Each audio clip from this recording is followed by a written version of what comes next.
Next customer. Please come this way, I called out as the cash registers grew increasingly crowded. Swiftly, I opened the adjacent register and began guiding customers through their transactions. After a concerted effort, the congestion eased, allowing me to return to restocking shelves. "Mary, you're amazing at ringing up customers so quickly," remarked a fellow part-time employee, breaking the rhythm of my tasks. In this bustling supermarket, a diverse mix of high school students and individuals like myself populated the workforce, making each shift enjoyable. My name is Mary, a 45-year-old part-time housewife who found solace and purpose in this role for the past decade.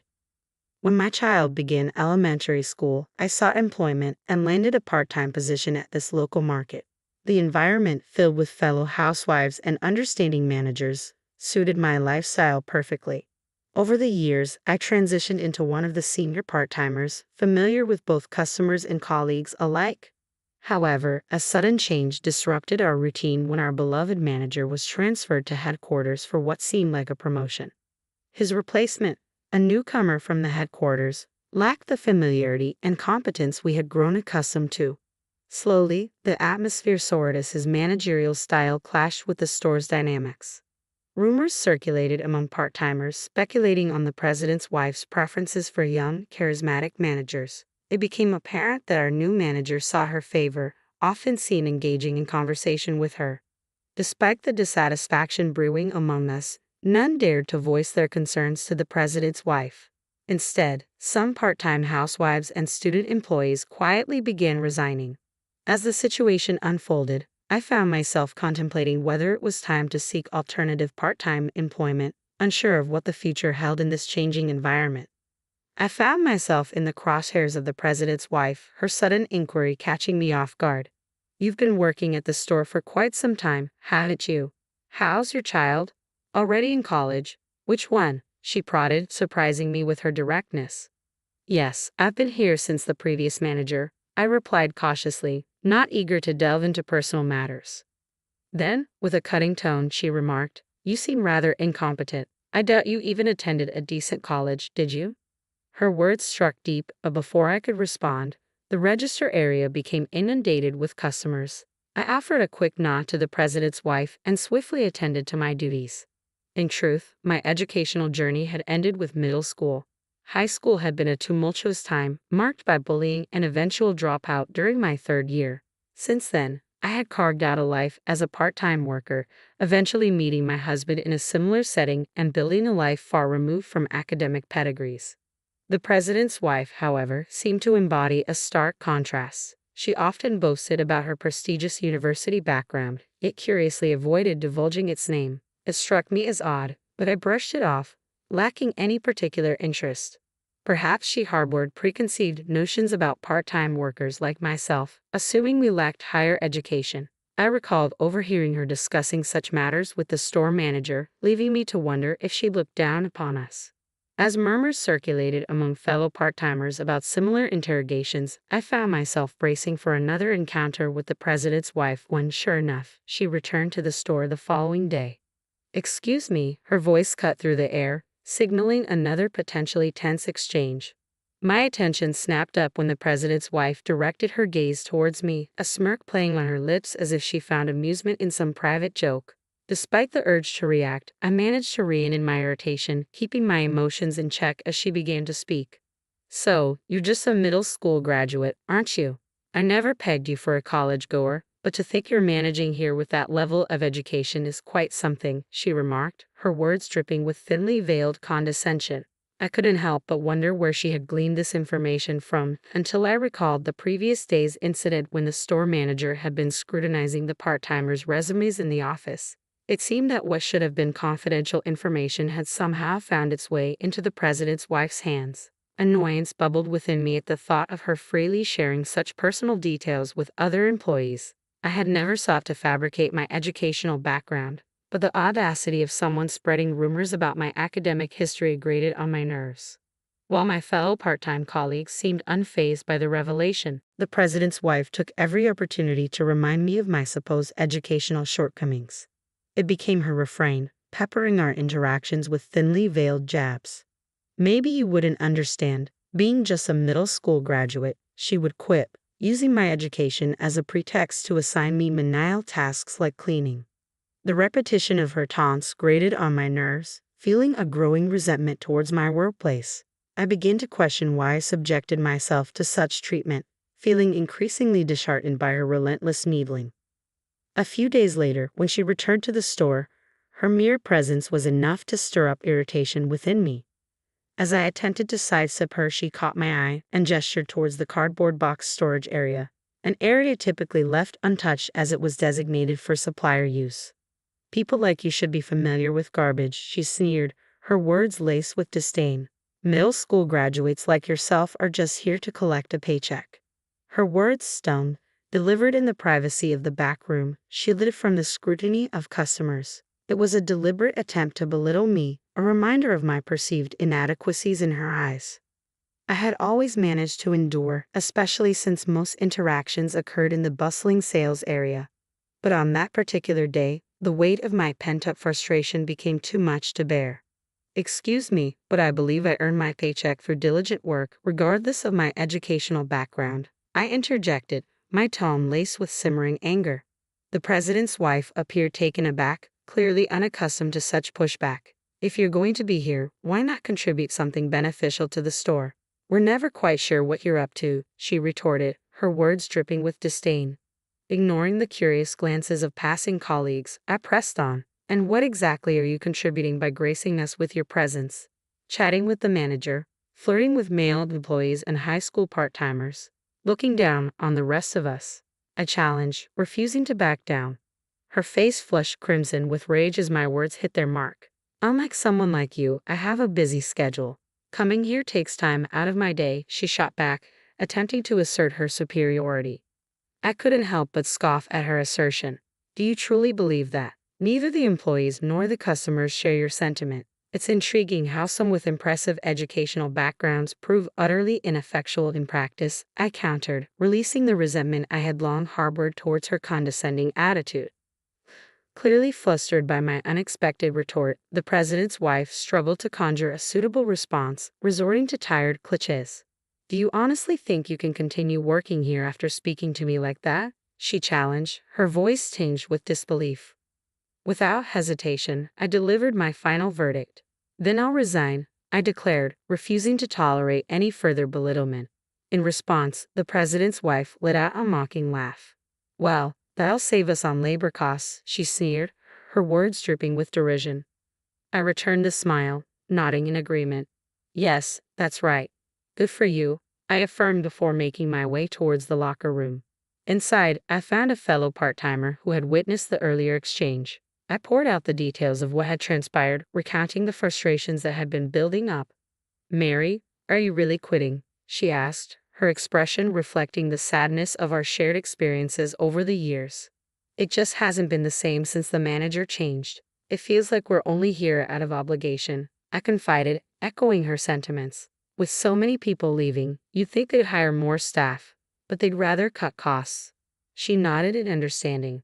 "It's becoming unbearable. I don't blame you for wanting out." Leaving the locker room behind, I headed towards where the manager and the president's wife were engaged in conversation. Without preamble, I made my intentions clear. "That's it, I'm done," I stated firmly, meeting their surprised gazes head-on. The president's wife chuckled, seemingly amused by the news.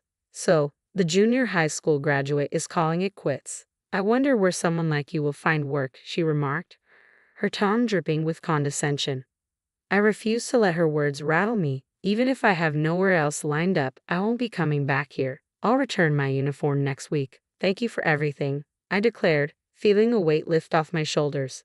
As I exited the supermarket, a sense of relief washed over me. The following week, when I returned to return my uniform, I found the store abuzz with commotion. The manager was being berated by irate customers near the cash register, suggesting some sort of transaction error. Despite the chaos, I felt a sense of peace knowing that I had made the right decision to leave. With my resignation already settled, I made my way towards the office to return my uniform. As I approached the door, the unmistakable voice of the president's wife reached my ears, giving me pause. Reluctantly, I pushed the door open, finding the former manager inside. Despite his new role at headquarters, my ingrained habit led me to address him as manager out of reflex. It seemed the president's wife had been engaged in conversation with him, but she hastily departed upon my arrival. "What happened at the register?"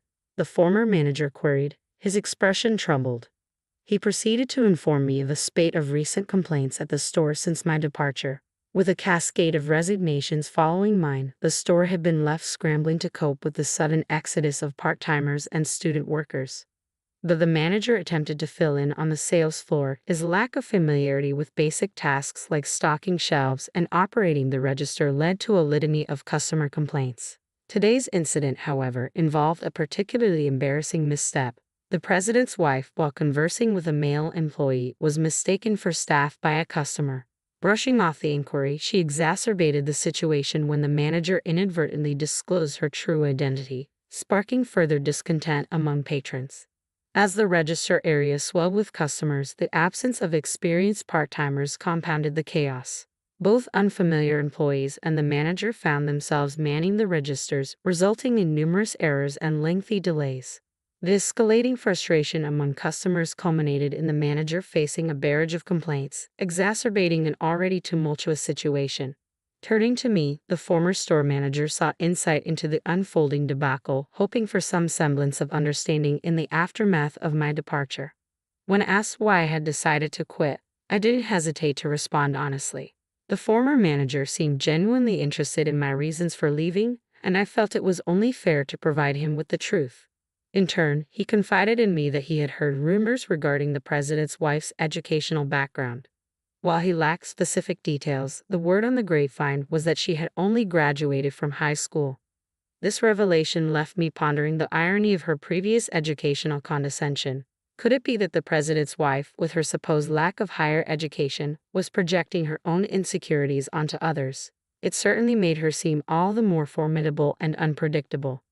2 weeks later, the supermarket I had once called my workplace stood deserted. The usual throng of customers was conspicuously absent, a stark contrast to the bustling scenes of my former shifts. It's no surprise, given all those complaints, I mused to myself as I observed the desolate scene. Lost in thought, I was approached from behind by the former store manager. After exchanging pleasantries, he mentioned a new store opening just one station away. He extended an offer, asking if I would be interested in joining the team. It appeared that an employee he had trained was being promoted to the position of store manager at the new location. Knowing the caliber of this individual, I felt a sense of trust and reassurance. I nodded in agreement and wasted no time in reaching out to my former part-time comrades. Upon confirmation of my role at the new store, I discovered that some of my former colleagues would also be joining me, a comforting realization amidst the uncertainty of change. Under the guidance of an understanding manager, I quickly settled into my new role. The atmosphere was welcoming, and I found it easy to establish rapport with my coworkers, both old and new. The new store introduced innovative offerings, such as local side dishes and bread, which proved to be a hit with customers. As I embraced this fresh start, I couldn't help but feel optimistic about the opportunities that lay ahead. As I settled into my new role at the store, I was greeted by familiar faces from my time at the previous location. The transition to the new store went smoothly, marked by a successful launch and positive feedback from both customers and employees. However, I soon heard troubling reports about the old store. It had become notably quiet, and the manager found themselves facing frequent scoldings during head office meetings. A string of new hires as part-timers quickly came and went, exacerbating the ongoing staff shortage. Finding a new part-time job had brought a sense of relief, and I was content to work happily as I had before. But about a month into my tenure at the new store, the president's wife made a surprising appearance before me. Her unexpected visit seemed to be aimed directly at me, as she wasted no time in addressing the rumors she had heard. "I heard there's a junior high school dropout working at our store again, so I came to check," she stated bluntly. I couldn't help but sigh at her accusatory tone. "What's the issue?" "I haven't done anything wrong," I replied, feeling unfairly targeted. She persisted, laying blame at my feet for the troubles at the old store. But I refused to accept her accusations. "Isn't it more accurate to say that you're the one engaging in power harassment?" I challenged, frustration simmering beneath the surface. Former colleagues from the previous store attempted to intervene. But I waved them off. I couldn't let them shoulder the blame for something they weren't responsible for. As a middle school graduate, I can't possibly be held accountable for all the employees quitting, I asserted, refusing to be intimidated. The president's wife's anger flared at my defiance, but I stood my ground, supported by nods of agreement from fellow part-timers. If you're having trouble understanding, let me spell it out for you. Your disdain for our educational backgrounds and the manager's incompetence have created a toxic environment, I explained, my words ringing with conviction. In the end, no one wants to endure power harassment while working part-time, and it was time for the president's wife to acknowledge the real issues at hand. When I accused the president's wife of power harassment, she immediately raised her voice in denial. "Are you trying to frame me without any evidence?" she retorted, her tone sharp with indignation. Just as she attempted to grab hold of me, the manager intervened, asserting firmly, "Can you please stop doing that to our part-timers?" Despite the risk to his own position, the manager stood his ground. "I am the manager of this store, and it's my duty to protect the employees. I will fulfill my role, whether you're the president's wife or not," he declared, earning applause from the other part-timers. With a resigned sigh, I reached for my smartphone. "I have evidence of power harassment," I stated calmly before playing a video. The footage showed the president's wife berating another part-timer at the previous store, clearly demonstrating a pattern of abusive behavior. As more part-timers stepped forward with their own recordings, it became evident that we had all experienced her mistreatment. "We're going to sue her," I announced, met with resolute nods of agreement from my colleagues and the manager. Furious at the manager's defiance, the president's wife impulsively fired him on the spot. But to her dismay, I revealed that I had recorded her dismissal as well, ensuring the manager's protection. Realizing the depth of her self-inflicted predicament, the president's wife attempted to flee. But before she could escape, I confronted her one final time. "There are more important things than education, aren't there? Sometimes humanity matters more than society," I remarked pointedly, causing her to pause.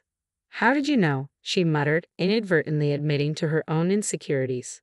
With her self-destruction complete, the president's wife retreated at a speed I had never seen before. In the aftermath, we pursued legal action against her, armed with solid evidence and the support of fellow part-timers. As news of her misconduct spread, similar complaints emerged from other stores, leading to a reckoning for her behavior. Forced to confront the consequences, the president demanded she repay her debts by working. It was a satisfying sight to witness her laboring angrily at a nearby drugstore, a fitting end to her reign of mistreatment. With a trustworthy manager at our helm, we continued our work with renewed dedication, free from the shadow of power harassment.